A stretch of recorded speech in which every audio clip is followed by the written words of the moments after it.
ഇന്ത്യയുടെ സ്വാതന്ത്ര്യ ദിനത്തിൽ പ്രധാനമന്ത്രി നടത്തുന്ന പ്രസംഗം എന്നതൊരു സാധാരണ രാഷ്ട്രീയ പ്രസംഗമല്ല. രാജ്യത്തിന്റെ ചരിത്രവും ഇന്നത്തെ രാഷ്ട്രീയവും ഭാവിയെക്കുറിച്ചുള്ള സർക്കാരിന്റെ കാഴ്ചപ്പാടും ഒരുമിച്ച് പ്രതിഫലിപ്പിക്കുന്ന വേദിയാണ് ചെങ്കോട്ട.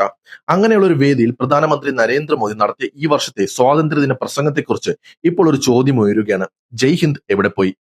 ചില മാധ്യമങ്ങൾ പ്രസിദ്ധീകരിച്ച ലേഖനം ഉയർത്തുന്ന പ്രധാന ചോദ്യം ഇതാണ്: സ്വാതന്ത്ര്യദിന പ്രസംഗത്തിന്റെ അവസാനത്തിൽ പതിവായി കേൾക്കുന്ന ജയ് ഹിന്ദ് ഇത്തവണ മോദിയുടെ പ്രസംഗത്തിൽ ഇല്ലാതിരുന്നത് എന്തുകൊണ്ടാണ്?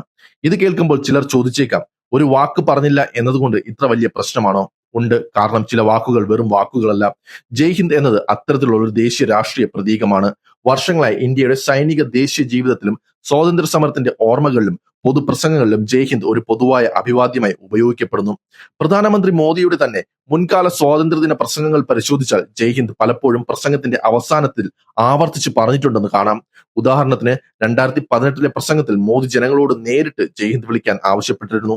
2023 പ്രസംഗത്തിന്റെ അവസാനം അദ്ദേഹം ജയ് ഹിന്ദ്, ജയ് ഹിന്ദ്, ജയ് ഹിന്ദ്, തുടർന്ന് ഭാരത് മാതാ കി ജയ്, വന്ദേ മാതരം എന്നിവ പറഞ്ഞിരുന്നു. അതുകൊണ്ട് തന്നെ ഇത്തവണത്തെ ഒഴിവാക്കൽ ചിലർക്കെങ്കിലും ശ്രദ്ധേയമായി തോന്നുന്നു.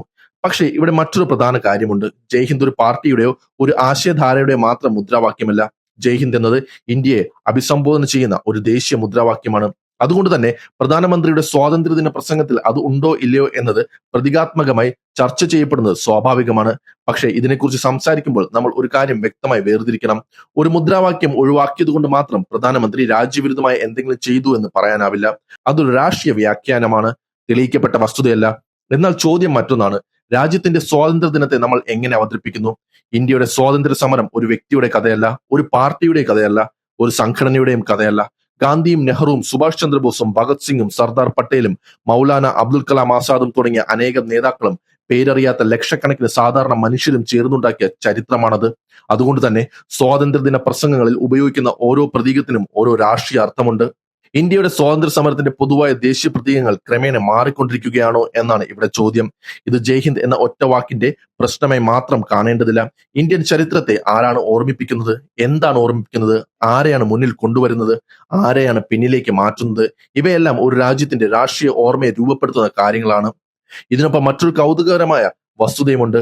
2026 സ്വാതന്ത്ര്യദിന പ്രസംഗത്തിനായി കേന്ദ്ര സർക്കാരിന്റെ മൈ ജിഒവി പ്ലാറ്റ്ഫോമിൽ ജനങ്ങളിൽ നിന്ന് നിർദ്ദേശങ്ങൾ ക്ഷണിച്ചിരുന്നു. അവിടെ നിരവധി പൗരന്മാർ തങ്ങളുടെ നിർദ്ദേശങ്ങളുടെ അവസാനം ജയ് ഹിന്ദ് എന്ന് തന്നെയാണ് എഴുതിയത്. അതായത് ജയ് ഹിന്ദ് എന്ന അഭിവാദ്യം ഇപ്പോഴും സാധാരണ ഇന്ത്യക്കാരുടെ ദേശീയ ഭാഷയുടെ ഭാഗമാണ്.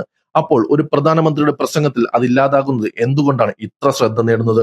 കാരണം പ്രധാനമന്ത്രിയുടെ വാക്കുകൾക്ക് സാധാരണ ഒരു പൗരന്റെ വാക്കുകളേക്കാൾ വലിയ രാഷ്ട്രീയ പ്രതീകാത്മകതയുണ്ട്. ഒരു വാക്ക് ഉപയോഗിക്കുന്നത് ഒരു സന്ദേശം നൽകും, ഒരു വാക്ക് ഒഴിവാക്കുന്നതും ചിലപ്പോൾ ഒരു സന്ദേശമായി വായിക്കപ്പെടും. പക്ഷെ ഇവിടെ നമ്മൾ സൂക്ഷിക്കേണ്ടതും അതുതന്നെയാണ്.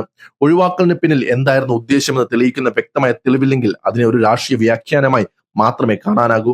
എന്നാൽ ഈ ചർച്ച നമ്മളെ മറ്റൊരു വലിയ ചോദ്യത്തിലേക്ക് കൊണ്ടുപോകുന്നു. ഇന്ത്യൻ ദേശീയതയുടെ ഭാഷ മാറുകയാണോ? ജയ് ഹിന്ദ് എന്നത് ഇന്ത്യ എന്ന രാഷ്ട്രത്തെ മുൻനിർത്തുന്ന ഒരു ദേശീയ അഭിവാദ്യമാണ്.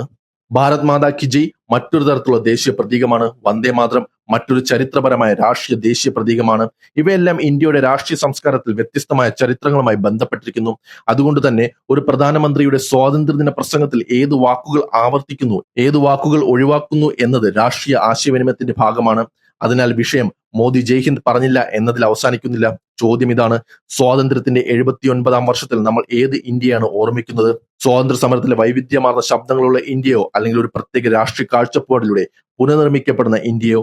ജയ് ഹിന്ദ് പറഞ്ഞോ ഇല്ലയോ എന്നതിനേക്കാൾ വലിയ ചോദ്യം അതാണ്. കാരണം ഒരു രാജ്യത്തിന്റെ ചരിത്രം പുസ്തകങ്ങളിൽ മാത്രം ജീവിക്കുന്നതല്ല. നമ്മൾ ആഘോഷിക്കുന്ന വാക്കുകളിലും നമ്മൾ ആവർത്തിക്കുന്ന മുദ്രാവാക്യങ്ങളിലും നമ്മൾ ഓർക്കുന്ന മനുഷ്യരിലും ചരിത്രം ജീവിക്കുന്നുണ്ട്. അതുകൊണ്ട് ജയ് ഹിന്ദ് ഒഴിവാക്കിനെ കുറിച്ചുള്ള ചർച്ചയെ ഒരു ചെറിയ വാക്കിന്റെ വിവാദമായി മാത്രം കാണാൻ കഴിയില്ല. ഇത് ഇന്ത്യയുടെ ദേശീയ പ്രതീകങ്ങൾ, സ്വാതന്ത്ര്യ സമരത്തിന്റെ ഓർമ്മ, ദേശീയതയുടെ രാഷ്ട്രീയം ഇവയെക്കുറിച്ചുള്ള വലിയ ചർച്ചയുടെ ഭാഗമാണ്.